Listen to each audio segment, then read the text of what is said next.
अस्सलाम वालेकुम everyone. World cup का पहला 200 और 200 कौन करेगा?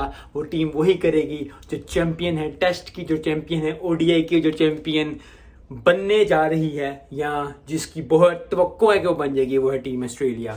टीम ऑस्ट्रेलिया जैसी टीम ऑस्ट्रेलिया कोई भी नहीं, कोई टीम नहीं, कोई भाई जुड़ती नहीं। यस, इंडिया बहुत क्लोज है टीम ऑस्ट्रेलिया के, फिर उसके बाद इंग्लैंड आती है, उसके बाद बाकी सारी टीम आती है, लेकिन इंडिया का भी मुकाबला हो सकता है, साउथ अफ्रीका भी हो सकता है, पाकिस्तान को जब से यूएसए से हारी है उस वक्त से तो बैशिंग ही हो रही है। लेकिन जो भी टीम है दुनिया में कहीं भी वो ऑस्ट्रेलिया जैसी टीम नहीं देखी पिछले कई सालों से, जो है दे आर ऑन टॉप। और इसलिए क्योंकि वो जिंद लगाते हैं, वो जान लगाते हैं। तो हमारे लिए सीखने की बात यही है कि चाहे प्रोफेशनल लाइफ हो चाहे पर्सनल लाइफ हो, यू नीड टू अंडरस्टैंड कि यू हैव टू गिव 100%।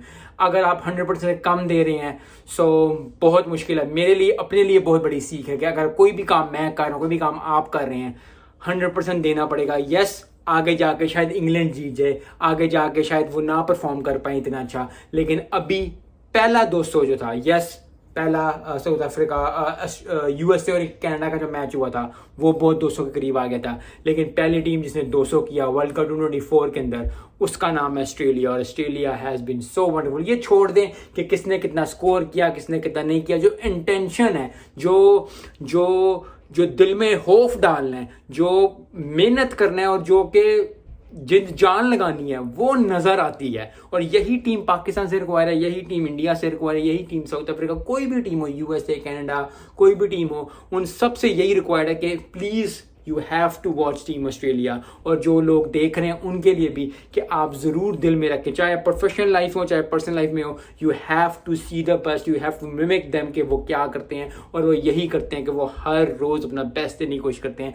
हर रोज बस 100% नहीं हो सकता, कभी आपका 80% होगा, 20%, वो एक डिबेट है। लेकिन जब भी वो ग्राउंड पे उतरते हैं, वो जिंद, वो जान, वो दिल, वो हर चीज, दिमाग, वो दुआ, हर चीज़ जो है उस मैच पे रखते हैं। And that is one of the scariest thing, क्योंकि जब आप हर अपनी पूरी पूरा अपना फोकस, अपनी पूरी लगन, अपना पूरा काम जो है वो एक चीज़ पे लगा देते हो, तो फिर जीत आपका मुकद्दर बनती बनती है, फिर कामयाबी आपके कदम चूमती चूमती है। And that is what Australia has done it.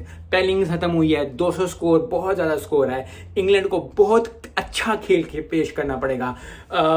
मुझे लगता है कि अच्छा इंटरेस्टिंग मैच आने वाला है, लेकिन जिस तरह का कॉन्फिडेंस लेवल ऑस्ट्रेलिया शो कर रही है, आई थिंक इंडिया ने नहीं लगन देना उन्होंने इंग्लैंड वालियां नूं। ते बाकी इंग्लैंड के लिए यही बात है कि बहुत ज़बरदस्त परफॉर्मेंस आपको दिखानी पड़ेगी अगर ये मैच जीतना है, क्योंकि मैचों का मैच है और ज़बरदस्त परफॉर्मेंस है। कल भी मैचों का मैच आ रहा है जो कि है पाकिस्तान वर्सेस इंडिया का, लेकिन आज के मैच के लिए आई थिंक बहुत बहुत मुबारक हो। यस, कोई जीते कोई हारे, एक मैच है, उसको किसी ने जीतना है किसी ने हारना है, लेकिन जो इंटेंशन दिखाते हैं उससे जो दिल खुश होता है ना यार, उस जैसा कोई भी नहीं है। वाह भाई वाह टीम इंडिया, कहना कहता है वाह भाई वाह टीम पाकिस्तान, वाह भाई साउथ अफ्रीका, लेकिन बल्ले भी बल्ले टीम ऑस्ट्रेलिया। मिलते हैं इस वीडियो में। अस्सलाम वालेकुम।